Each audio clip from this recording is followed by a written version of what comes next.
Alright, hey, this is Mega here, and I'm shooting a video about the DB Offroad 219 chain kit. Alright, so I finally got the instructions for it, like additional installation guides and all that stuff for it from their website. Alright, so you can find this on AmericanSoron.com. Alright, that's the DB Offroad website.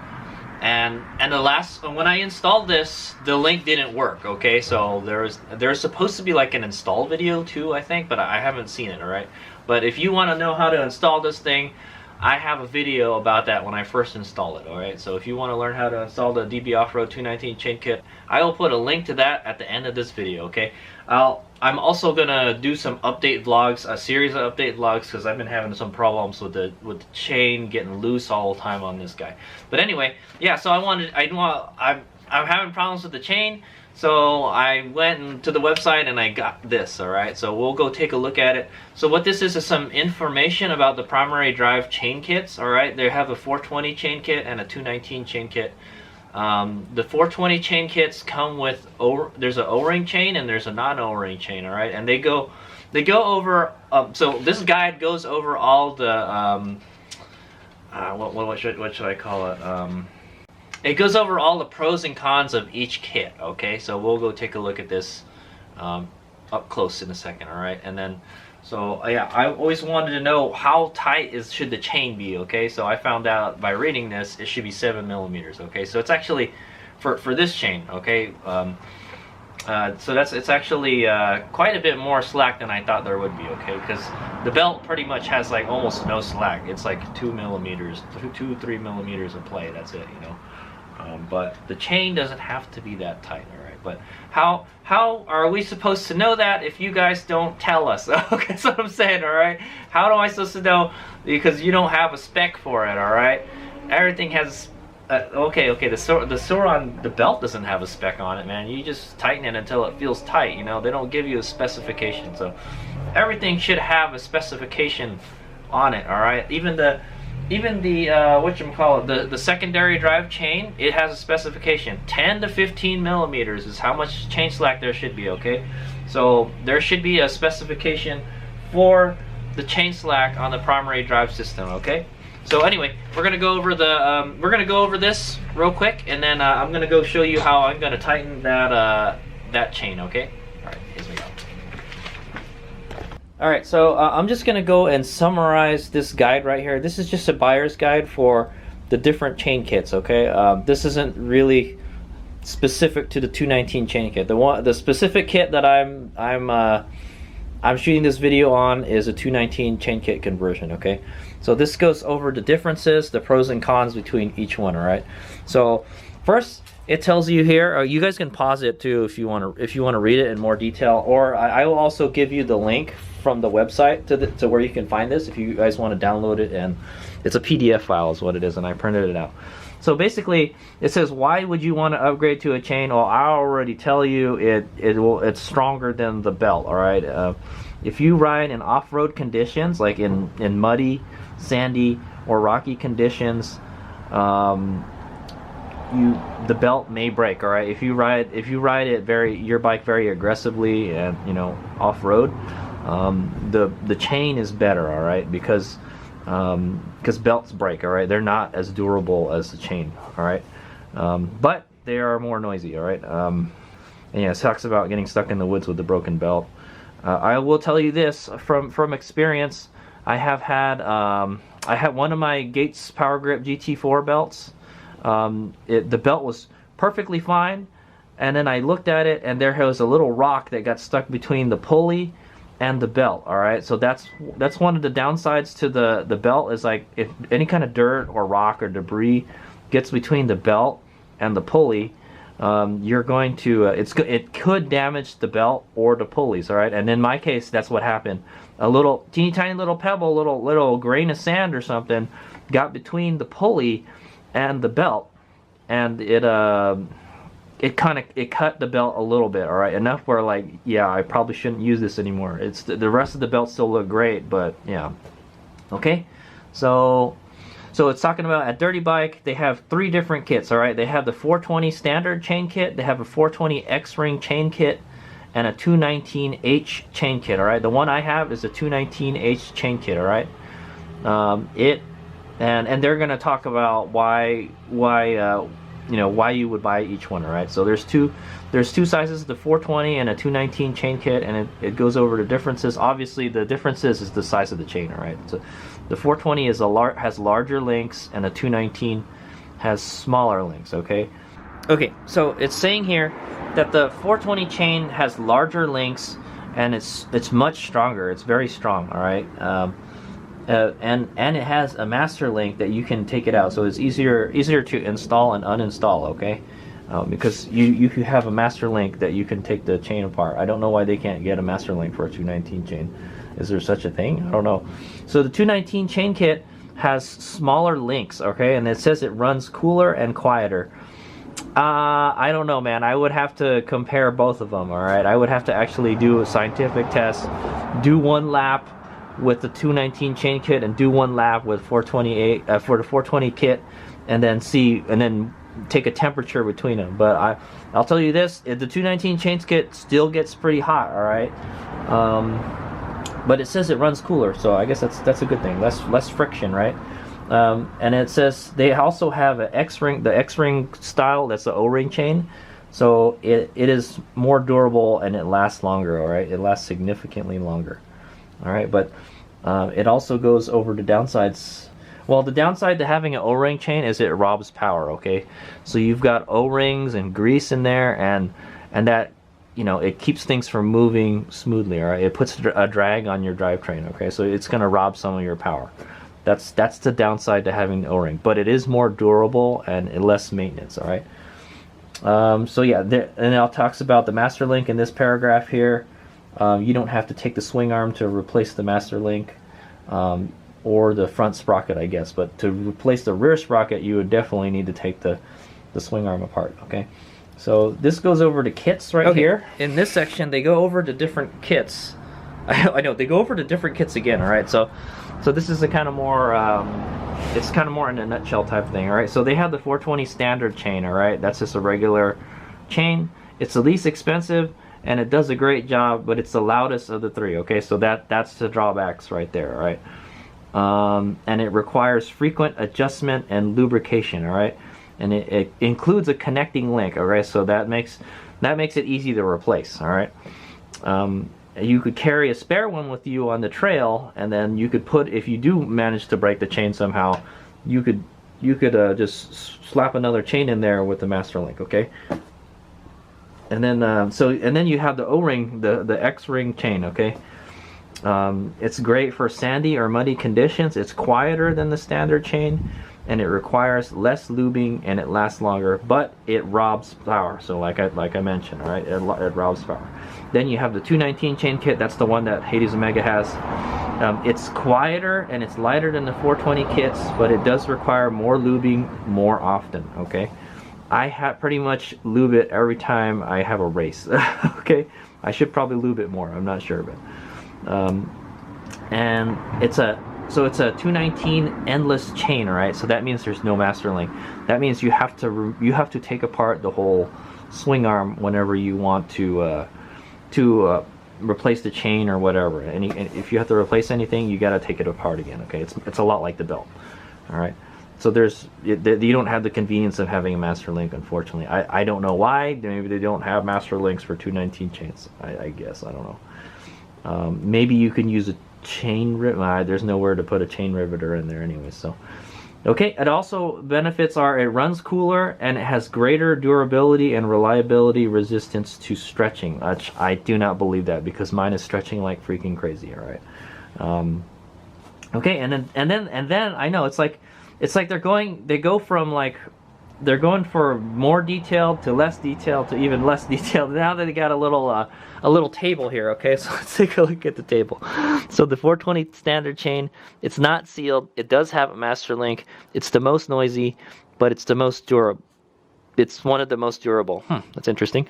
The 420 X-ring chain it's sealed. Yes, it has a master link. It's less noisy, and it's still durable. I don't know. I would say it's still durable, man. The durability should still be great, in my opinion. It should be even better, right? The only one thing that's not on this this list here is like how much drag the chain has on it. All right, so the standard chain will have less drag than the O-ring chain, so you'll have less parasitic loss of power. Is what I'm gonna say. Okay. And then they misspelled this. This should be a 219 chain, not 291 chain. They misspelled it 291 standard, all right? It is a sealed chain? No, it is not, all right? It doesn't have a master link. It has the least noise out of all the chain kits they have, and its durability is great, okay? So far, I have not been noticing the durability part, all right? It's still on there, but it's stretching all the time, all right? It requires frequent maintenance, that's what I'm saying, all right? Okay, so here's the second page. Okay, so I'm just gonna kind of summarize everything that's going on here, but the important part is the maintenance part. That's the main reason I wanted to make this, but I figure I might as well just go over the whole installation manual. All right, so it's saying for alignment, you need to install it with the numbers of the sprockets facing outward. I think it says it here somewhere. Yeah, the writing facing outward, all right? And it tells you that. They gave us a little slip of paper with the 219 chain kit, and it tells you when you install it, you need to install it with the numbers facing outward, okay? Or to the left of the bike in this case, all right? And then you need to check the alignment. If it seems like it's out of alignment, you need to add a shim to it, all right? So that's the, this alignment, the left and the right alignment. Now, I'll tell you this, my Lunicycle chain kit, it didn't have an instruction manual and didn't tell you how to shim it, and mine was off by just a little bit, and it'll start eating at the face of your sprocket. I'll tell you this, the 219 chain kit, I didn't have to do any kind of shimming with it because everything was lined up perfectly. It is wearing like a chain should properly wear, okay, just around where the teeth are, not the face of it, okay. I don't know, maybe I'll have to take the back part off to check, but the front isn't wearing at all, I'll tell you that. Okay, so it's saying the 420 kits may require alignment, where the 219 chain kits don't really have misalignment issues, so you don't have to shim the 219 chain kits, all right? And that is the case for me, okay? I didn't have to do any kind of alignment. I just kind of just put it on there, all right? And plus they didn't give me any kind of shims anyway, so yeah. Anyway. But it's just always check the alignment when you install the kits, all right? And it would be nice if they have a picture, like a pictorial on how to do this, guys. So you kind of have an idea if you're doing it right or not, right? Okay, so here we got the master link part. So that doesn't apply to us. We don't have the master link, but if you guys don't know how to install like a clip type master link, you gotta, when you install the, so there's the let me see, I got one around here somewhere. I got one lying around here. Okay, I got a master link right here. All right, this is not for a primary drive though. All right, so you're gonna have the back part with the pins on it. All right, and then you're gonna have the plate, the side plate. So the back part has the plate and the pins already on it. All right, see, they're already riveted on there. They're not going nowhere. All right, and then you're gonna put the chain in here. And like this, so I'll show you how to properly install it. If you were going to install it on the left side of the bike, you've got, see this opening here, kind of like a tail. There's an open end and a close end. The close end always goes in the direction of travel. All right. So in this case, I think the motor spins this way, right, counterclockwise. So you need to make it spin to. You need to have it pointing to the left, when this is on top of the chain, all right, from the top. If you're looking at the top of the chain, so there's the top part of the let me see. Okay, so if you're looking at the top part, we would install it like this and then like that, all right? So we would have the closed end going in a direction of travel, all right? It's going this way, right? Okay, now if we're installing it on the bottom, it's going to be the opposite, right? The chain is going that way, all right? Right? Yes. Okay. So, but that's only if you have the 420 chain, because we don't have a master link, all right? So that's kind of pointless for Hades and me to go over that. All right, adjustment. So spin the rear wheel to find the tightest point and use this as the adjustment spot, all right? So 420 chain should be adjusted with very small, I'm going to go into more detail with this, very small amount of free play, about 5 millimeters, all right? That's not too much, okay? If you guys don't know how much the Sauron secondary drive chain is 10 to 15, so this is like half as much free play as the other chain, okay? The main drive chain, or the secondary drive. Okay, so the 219's chain kit, it tightens up when they get warm. Okay, I didn't know that. Maybe that's why mine keeps on getting loose and need a little more slack. So it's I hate to say it, man, it says maybe 7 millimeters, all right? I don't want any of this maybe stuff. Give me a specification. So Dirty Bike Off-Road suggests, okay, it's not set in stone because it says maybe here, all right? 7 millimeters, all right? So you want 7 millimeters of play. So I will show you how I'm going to tighten it, okay? So lube and adjustment, all right? So this is the maintenance portion right here. All right, sorry. You go. Okay, so maintenance, all right?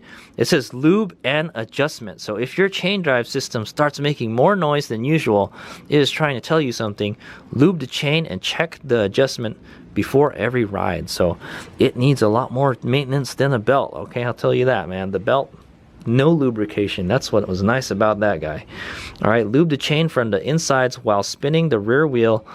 Even X-ring chains need lube, okay? So there you go. So I will be going over the maintenance and adjustment portion in this next clip. All right. So I hope that was an informative section of the video for you guys. So now we're gonna go do the practical stuff, the hands-on stuff. All right. Let's make it up. Okay, here we are. There's a Dirty Bike 219 chain kit for the Sauron Lightbeat installed on Hades and Mega's bike. All right. So it is time to go adjust this bad boy. So the sprocket is wearing out pretty fast. I think maybe Hades Omega has over tightened it, all right, because they say they want 7 millimeters of play. So anyway, I'm going to show you how to check for the free play, all right, or the chain slack. So they said for the 219 chain kit, they want 7 millimeters, all right? So it's kind of hard to get a measuring device in there. There's not a lot of room to work with. So what I'm going to use is this plastic caliper here. I'm going to set it for 7 millimeters, all right? That's about 7 millimeters right there, okay? And so these calipers have a little tail right here, okay? So this tail that's sticking out right here, since I have it set to 7 millimeters, is 7 millimeters, okay? So that's how much slack we want, all right? So I did it this morning. So what I did, you could try to stuff it up in there, I guess. Could work, but it's kind of hard. Yeah, there's not a whole lot of room for it to work with, okay? And it's not kind of like the best place to work with. All right, so the first thing it mentions is to find the tightest spot of the chain, all right? So chains have looser spots and tighter spots than others, okay? So what we're gonna do is just move the chain around, move the drive around, okay? I'm moving the wheel right now, okay? And just try to find what feels like the tightest spot, and it seems like they're all the same, man.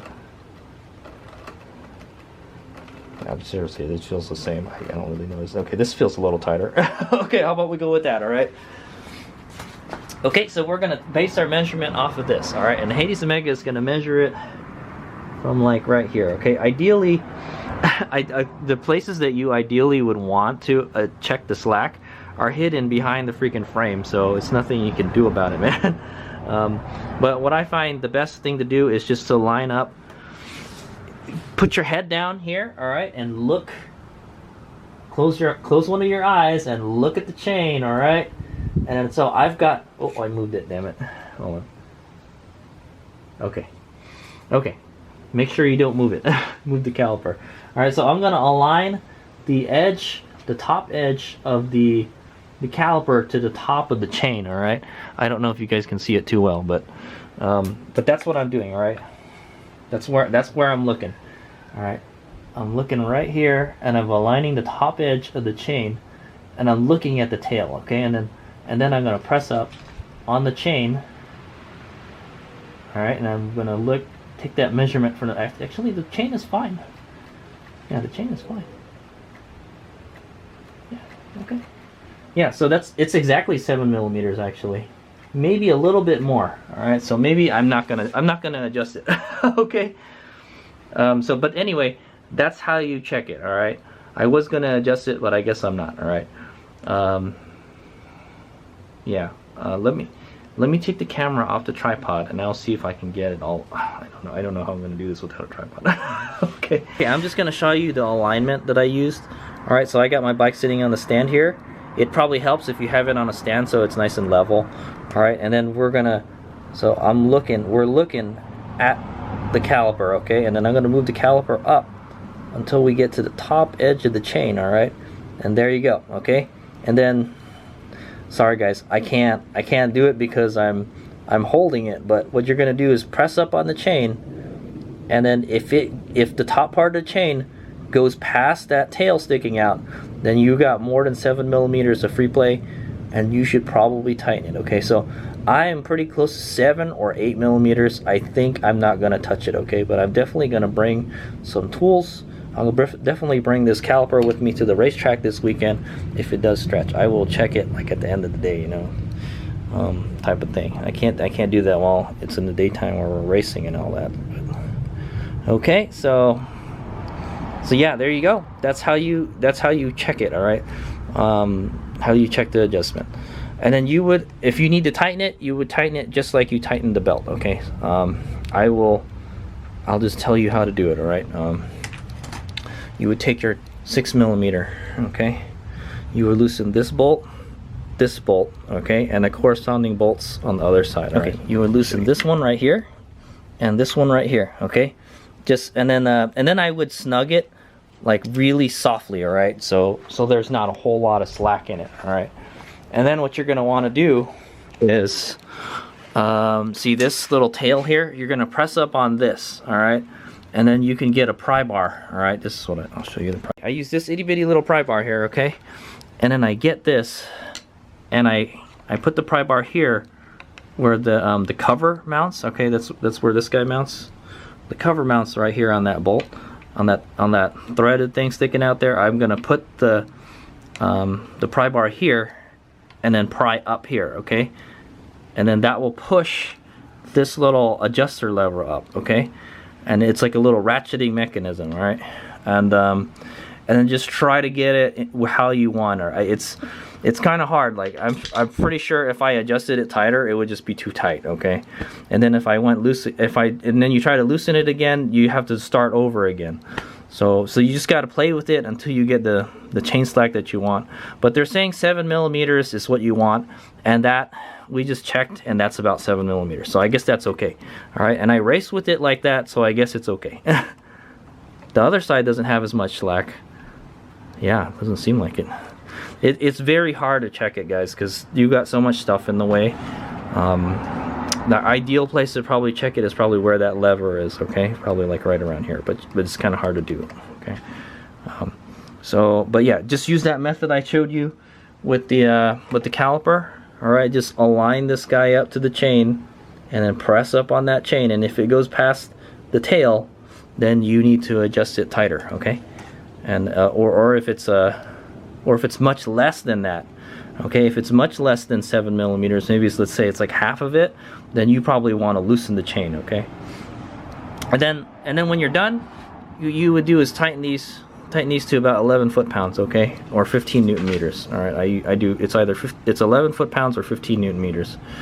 For smaller torques, I find that newton meters is actually better. Okay, so I would tighten it to like 15 newton meters, and then yeah, then you'll be done. And then check it one more time. Okay. So. Okay guys, so I hope that was an informative and entertaining video. So what we talked about in this video is the different chain kits, alright, the advantages and disadvantages of each chain kit. They should have also put the belt in there too, why not?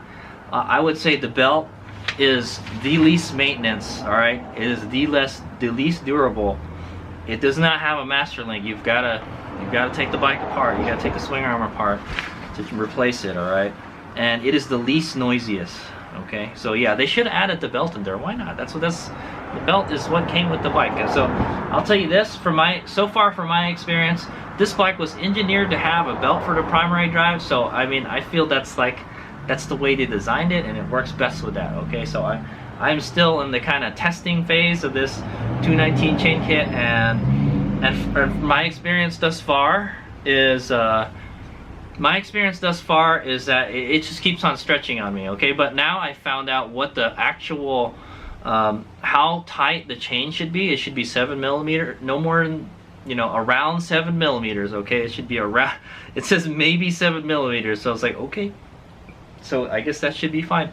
The only problem with that chain slack is that, yeah, you've got a lot of little take up here, okay? But they said as the chain gets hotter, it gets tighter, okay, also. So maybe that's why the chain is starting to, it seems like the chain is starting to stretch, is because Hades Omega might be over tightening it, okay? So when the chain gets hot and Hades Omega rides his bike really, really hard, especially at the racetrack, is what's happening is the chain is tightening and it's wearing faster, okay? And then that's why Hades Omega is always finding it loose, okay? So it seems like that 7mm or so play is the happy spot for the 219 chain kit. I wish I learned about that before I installed the kit, okay? So they need to include this stuff with the kit. How hard is it to just print this out? Because this wasn't available on the website when I installed this, so they need to just print this out and put it in the kit. How hard is that? It's not very difficult, guys. Race Spec Sauron's instructions are excellent, man. So I don't know why this company can't make it like the okay, I'll tell you this: the Dirty Bike Off-Road kit is already better than the Lunicycle one because there is no instructions that come with the Lunicycle kit. Okay, that kit pissed me off so much. Okay, and so you've got user error type of thing. All right, I didn't know how to shim it properly because they don't tell you how to do anything. You're just left there kind of guessing, looking at pictures of it. At least the DB Off-Road is the DB Off-Road kit is better. I know, I'm turning this into a kind of review for the DB Off-Road chain kit. The DB Off-Road chain kit is already better than the Lunicycle one because it takes all that guesswork into aligning the chain. You just slap it on there and everything was aligned perfectly, okay? It even says so in the instructions here, the little manual. Yeah, it even says that, yeah, you probably don't have to align it, okay? You don't have to shim it. And that was my case for this kit, okay? Maybe other bikes might be different, but that was my case, all right? Everything was already, it seems like it's already in proper alignment, all right? Yeah, so and it seems like the sprocket is much better than the Lunicycle one. The Lunicycle sprockets were garbage, man. It's some backyard homemade sprockets. I know Lunicycle can make good sprockets. What happened? What happened with that, dude?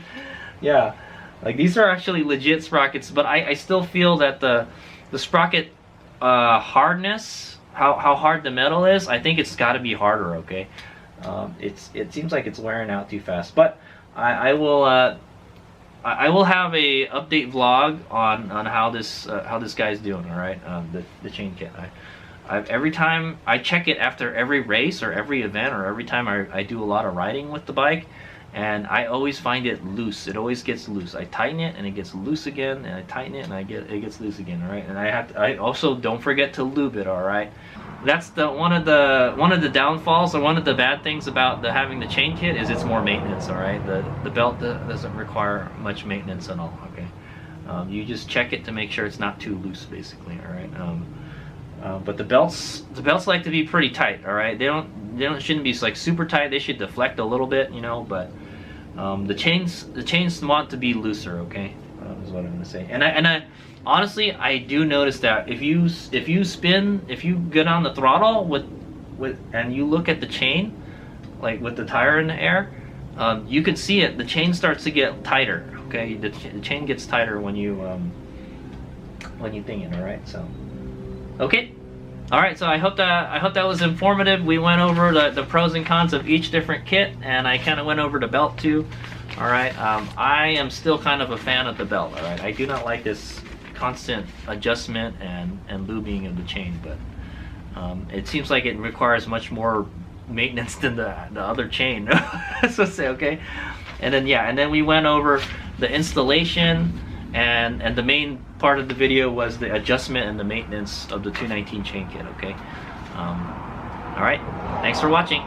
Hayes Meg out. Hope you learned something. Okay, so since this is a little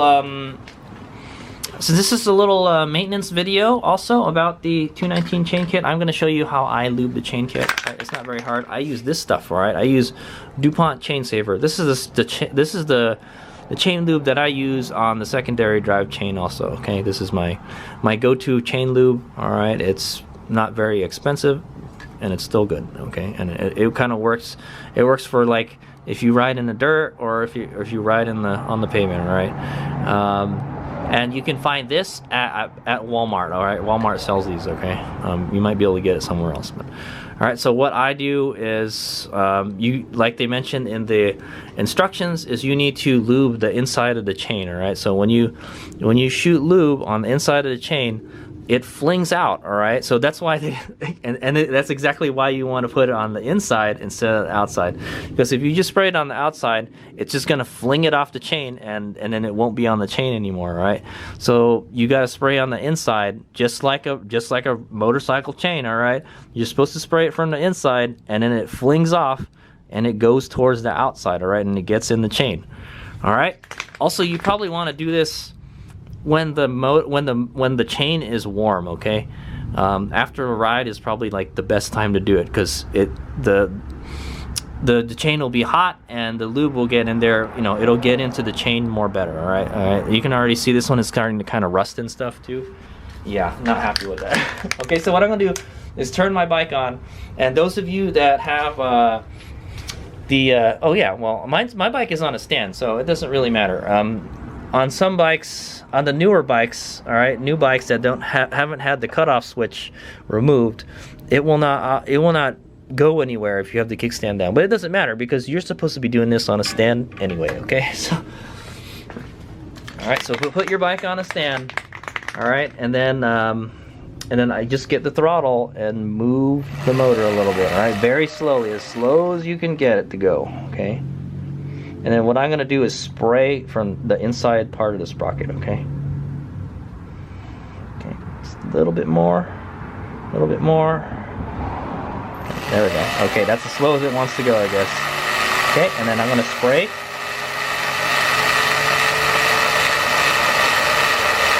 Okay.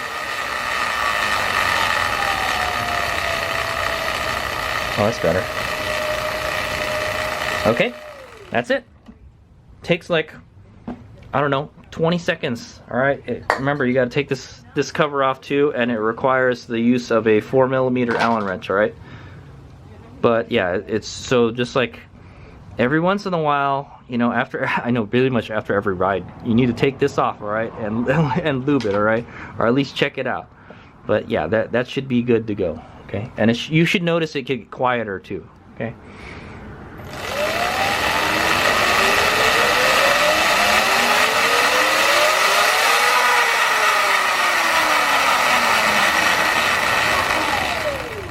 Okay, so that's what my bike sounds like when it is properly lubed with the 219 chain kit. Okay, it's not too loud at all. It actually sounds very similar to the belt. Okay, all right. That concludes the end of this portion of the video. Okay, so sometimes Hayes Mega likes to write some of the specs for his bike on the bike itself. Okay, so what I'm gonna do is see the cover here. I wrote approximately 7mm. So Hades Mega doesn't forget, all right? So I remember I wrote it on the cover, so whenever I have to take it off and check the slack, I know 7mm is the spec that we're looking for. Approximately 7mm, all right? So if it's 8 or 6, maybe that's okay, all right? But it's like 5 or like 10, then that's too much, okay? All right, so yeah, so I'm just gonna put this back on the bike. Could you run it without the cover? Yeah, you could run it without the cover. They said it's the chain is more durable than the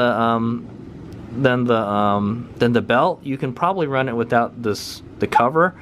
If you were riding, so this is Hades Omega's opinion right here. If you do a lot of off-road riding, you should probably put the cover in there, okay? Because you could get dirt or rocks stuck up in there still, okay? And it may mess something up, all right? Because that would be the case for, that's why you got to have this cover for the belts, because it protects the belt, all right? Now the chain doesn't necessarily need it, but like I said, for Hades Omega's opinion, if you're going to be riding your bike off-road, like hardcore off dirt biking and stuff, put the chain on there. Put the chain cover, okay, or the belt cover back on, okay.